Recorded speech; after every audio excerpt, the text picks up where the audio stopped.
దేవునికి వందనాలు తెలుపుతూ సెప్టెంబర్ 3వ తేదీ 2024 ఈరోజు దేవుని వాక్య వాగ్దానం.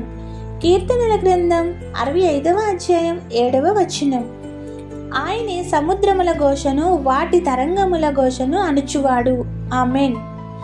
మన ప్రభువు భూమిపై నివసించినప్పుడు సముద్రమును అణిచివేశారు.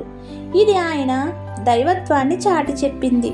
భక్తిహీనులు దేవుని ప్రజలకు వ్యతిరేకంగా కోపంతో నురుగు కక్కుతూ కల్లోల సముద్రంలా ప్రవర్తిస్తూ ఉంటారు.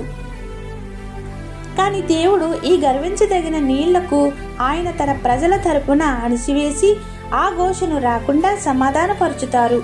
అందువల్ల విశ్వాసులు వారికి భయపడవలసిన అవసరం లేదు. దేవుని అద్వితీయ శక్తి పర్వతాలను అమర్చుతుంది, విశ్వాసికి నమ్మకం కలిగిస్తుంది. తుఫాను సముద్రాన్ని నిశ్చలంగా ఉంచి ప్రశాంతంగా మాట్లాడే ఈ వాక్యం మన శత్రువుల నోళ్లు మూయిస్తుంది. కాబట్టి మనం ధైర్యం కలిగి ఉండి దేవునిపై భారం వేయాలని కోరుతూ దేవుని సువార్త పరిచర్యలో మీ సహోదరి. ఆమేన్. God bless you. మరణాత.